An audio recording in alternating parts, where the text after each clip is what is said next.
தாவீது ராஜா ஒரு சில இடங்கள்ல தவறி விழுந்தார். பத்சேபாள் இடத்துல அவர் பாவம் செய்ததா இருக்கட்டும், அவர் உரியாவை கொலை செய்ததா இருக்கட்டும், ஒரு குடும்பமே அங்க சிதைக்கப்பட்டது. ஆனா தாவீது ராஜாவை குறிச்சு தேவன் என்ன சொல்லுகிறார் என்றால், என் இருதயத்துக்கு ஏற்றவன் அப்படின்னு சொல்றாரு. ஆனா சவுல் ராஜாவை பாத்தீங்கன்னா, அவர் தாவீது ராஜா செஞ்ச செயல்கள் எதையுமே செய்யல.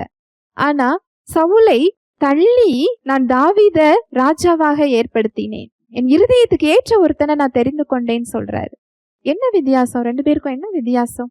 இங்க தாவீது ராஜா பத்சேபாளிடம் பாவம் செய்கிறார், உரியாவை அங்கு கொலை செய்கிறார்.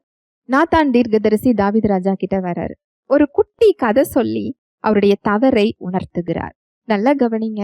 நாத்தான் தீர்க்கதரிசி வெளிப்பார்வைக்கு வெளிப்புறமாக ராஜாவுக்கு கீழ்ப்பட்டவர். அவர் என்ன சொன்னாலும் அவர் கேட்கணும். அவரை சிறையில் அடையுங்கள் அப்படின்னு ராஜா சொல்லிட்டாருன்னா அவரை சிறையில் அடைச்சிருவாங்க.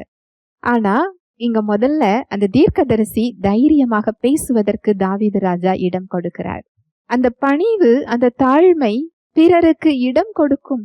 அங்க பேசுறது மாத்திரம் இல்ல, அங்க அவர் உணர்த்தப்பட்டவுடன் அவர் கிருபையை சார்ந்து கொள்ளுகிறார், தேவனை அங்கு சார்ந்து கொள்ளுகிறார். தவறுதான், எனக்கு இந்த இடத்துல உங்க கிருபை வேணும், உங்க இரக்கம் வேணும், உங்க மன்னிப்பு வேணும்.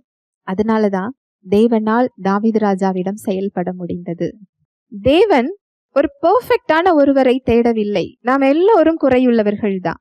அவர் நம்மிடம் எதிர்பார்க்கிறது என்ன அப்படின்னா, அவரை சார்ந்து கொள்ளுகிறவரை அவர் எதிர்பார்க்கிறார். தாழ்மையாக அவரை பற்றி கொள்கிறவர்களை அவர் எதிர்பார்க்கிறார். இந்த இருதயம் அவருக்கு ஏற்ற இருதயமாக இருக்கிறது. ஹல்லேலூயா.